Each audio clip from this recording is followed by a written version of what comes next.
बिस्मिल्लाहिर्रहमानिर्रहीम। तो आज बात करूंगा 63A जो है, जिस पर सुप्रीम कोर्ट के एक फ़ैसले के नतीजे में एक जो सूबाई हुकूमत है उसको घर भेज दिया गया था, जिसके नतीजे में जो जनरल इलेक्शन का ऐलान किया गया था। और सुप्रीम कोर्ट के उस फैसले को जो है वो इम्प्लीमेंट नहीं हो सका, इलेक्शन नहीं हुए। तो एक तरफ तो ये कहा जाता रहा कि ये आइन और कानून की वायलेशन है कि सुप्रीम कोर्ट के फैसला जो है वो इम्प्लीमेंट नहीं हो रहा। लेकिन हैरत की बात है कि कोई ये कहने को तैयार नहीं था कि फैसला ही जो है वो जब गैर आइनी गैर कानूनी दिया गया तो वो इम्प्लीमेंट कैसे करें। तो एक तरफ तो कहा जाता है कि जो अदालत का काम है कि उस आइन और कानून के मुताबिक फ़ैसला करना है, क्योंकि कानून साजी कानून बनाना पार्लिमान का काम है, और उस आइन और उस कानून के मुताबिक फ़ैसले करना अदालत का काम है।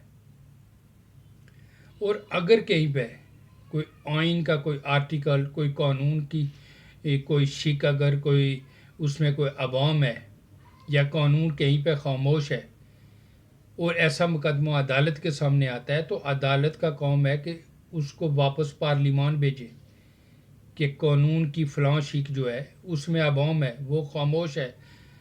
तो पार्लिमान वाज़ह करे कि इसके पीछे पार्लिमान की विल क्या थी, ताकि अदालत उसके मुताबिक फ़ैसला कर सके। लेकिन इसके बजाय जो है, जो हमारी अदालतें जो हैं, एक वाज़ह कानून, एक कानून की जो आर्टिकल जिसमें कानून की जो शिक जिसमें कोई अवाम ही नहीं है, उसको जो है जो कानून के जो है बरअक्स जो है वो हमारी अदालतें आइन की रूह और आइन की तशरीह के नाम पर जो है वो फ़ैसले कर रही हैं।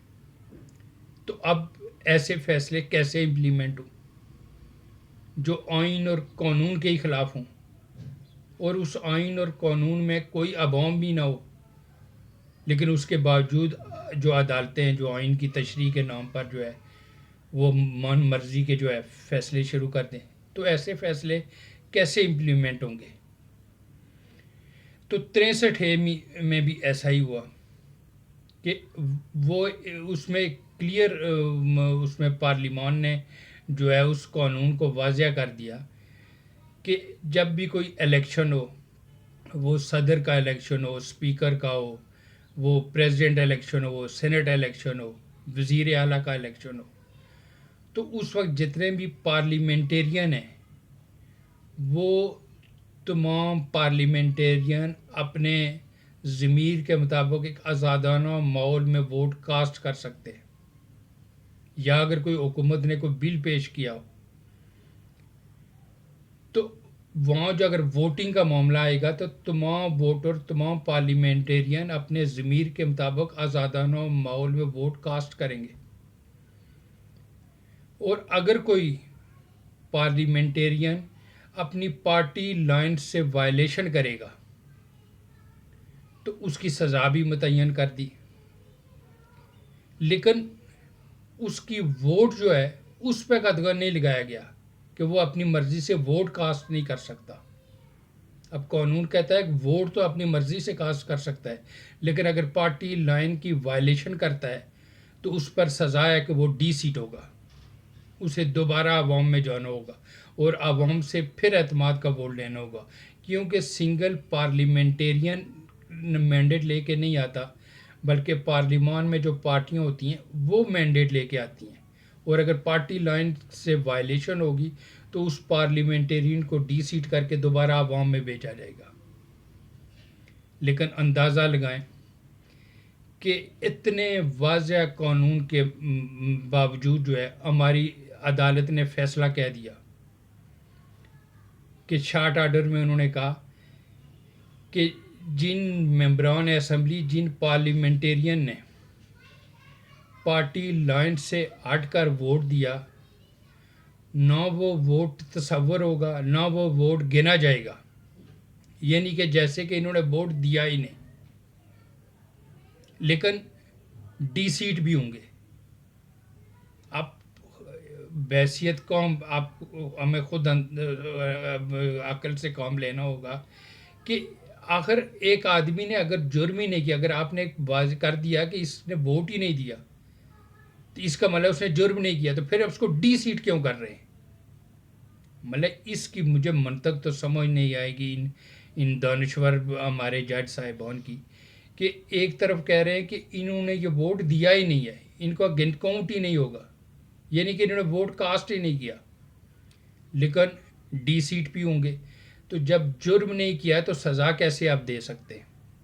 लेकिन उसके नतीजे में वो डी सीट भी हुए, उनकी वोट गिनती भी नहीं हुई, और उसके नतीजे में एक सूबाई हुकूमत जो है वो ख़त्म हो गई। और उसके नतीजे में ये जो फ़ैसला आया कि बाद में कि जो है वो जनरल इलेक्शन की तरफ जाए, और वो इम्प्लीमेंट नहीं हुआ। तो इम्प्लीमेंट इसलिए नहीं हुआ कि गैर आइनी गैर कानूनी हमारे जज साहबान ने जो है वो फैसला दिया। तो अब जो है ये 63 है जो है फिर सुप्रीम कोर्ट के सामने आएगा, और इसको 30 सितंबर को इसको टेकअप हो गया, और ये इस पे अब हुकूमत जो है रिव्यू पिटिशन में जाएगी। और अगर इस फैसले को सुप्रीम कोर्ट जो है वो रिवर्स नहीं करती, तो फिर ना स्पीकर, ना डिप्टी स्पीकर, ना सदर, ना वज़ीर आज़म, ना वज़ीर आला, ना सेनेट, और ना चेयरमैन सेनेट, कोई भी इलेक्शन नहीं होगा। फिर तो पार्टी पोजीशन जो होगी पार्लियामान में, उसे गिनती किया जाएगा, और उसके मुताबिक अगर कोई सिंगल पार्टी अक्सरियत में नहीं है, तो कोई जो 2 पार्टियाँ या 3 पार्टियाँ अपनी कोलिशन में आती हैं, तो उनकी वोट काउंट करके उसका वज़ीर आज़म, चेयरमैन सेनेट, सदर, डिप्टी स्पीकर, स्पीकर, वज़ीर आला सबका ऐलान कर दिया जाएगा। फिर तो इलेक्शन ही ख़त्म हो जाएंगे। कि तुक बनती है कि आपने जो है एक ऐसा फैसला दे दिया है कि जिसके नतीजे में जो है आइंदा कोई इलेक्शन ही जो है नहीं हो पाएगा, यानी कि जो पार्लियामेंटेरियन है अब वो उनको बाउंड कर दिया गया है कि अगर अगर कोई सियासी जमात जो है वो इलेक्शन जीत के आती है और कोई बिल पास करती है, वो पार्लियामान में लाती है, और पार्लियामेंटेरियन समझता है कोई कि वो आवाम के मफाद में नहीं है, तो उसके साथ आप वोट ही नहीं कास्ट कर सकता। यानी कि आपने उससे वोट की जो जो है वो इख्तियार ही उससे वापस ले लिया है। तो अजीब मंतक है हमारे जज साहिबान की कि वो इस तशरीह के नतीजे में या आइन का रूह का हवाला देकर इस कानून का, इस 63 का, जिसमें कोई अवाम नहीं, एक वाज़ेह उसमें पार्लियामान ने उसमें कर दिया, और उसका जो है उसके नतीजे में फ़ैसला इस जज साहिबान ने कह दिया, और इसके नतीजे में एक हुकूमत जो है घर चली गई। तो अब जो है अब एक ही रास्ता है कि इसको जो है अब सुप्रीम कोर्ट के सामने जब ये रिव्यू पिटीशन आएगी, जो नज़रसानी अपील आएगी, तो इसको रिवर्स करना होगा। लेकिन क्या जो हुकूमत, जो आवाम की जो विल थी, जो एक पार्लियामान वजूद में आया था, और उसको इस गैर आइनी गैर कानूनी अमल के ज़रिए, जजों के फ़ैसले के ज़रिए जो उसको घर भेजा, क्या उसकी कोई तराफ़ी हो सकती है?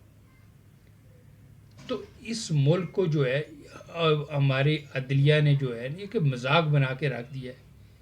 भाई आपका काम आइन और कानून के मुताबिक फ़ैसले करना है, और आइन और कानून बनाना पार्लियामान का काम है। लेकिन इस अदलिया की बदमाशी देखें कि ये ख़ुद कानून लिखने बैठ गए, ये अपनी मर्ज़ी, आइन की रूह, आइन की तशरीहात, तुम मुँह में लगते हो रूह के, तशरीह के? तुम्हारी हैसियत क्या है तशरीह करने की? पार्लियामान नवाज शरीफ, आसफ जरदारी या इमरान खान या मौलाना फजल रहमान का नाम नहीं है, ये विल ऑफ द पीपल है। ये और बात है कि ये ख्वाजा सरा किस्म के लोग जो हैं, जो हमारे पार्लियामान में जिनको बैठते हैं, हमारी पूरी तरह नुमाइंदगी नहीं करते। इनको फॉर्म 45 वाले कहें या 47 वाले कहें, लेकिन पार्लियामान यही है इस वक्त। और हमारे जज साहिबान जो है वो जो अपने मर्ज़ी के जो फ़ैसले करते, भाई इस आवाम के टुकड़ों पे तुम पलते हो, और हमारी जो विल है, और जो हमारे वोट के नतीजे में जो पार्लियामान वजूद में आता है, उसके तुम कहते हो कि इसके बनाए हुए कानून को नहीं मानते। अगर ऐसा है तो हम तुम जैसे बेगरतों को नहीं मानते। हद है यार कि इस मुल्क को तुम लोगों ने मजाक बना के रख दिया है।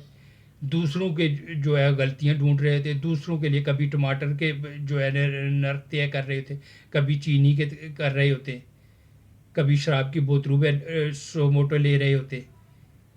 और हालत यह है कि पता नहीं 3 लाख 4 लाख केसेस जो है वो पेंडिंग जा रहे हैं।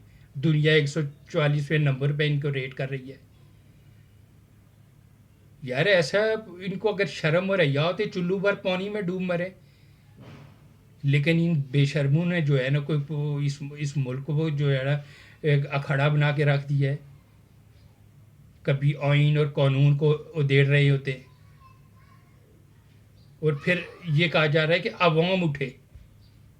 यार इन बेशर्मों के लिए अवाम उठे।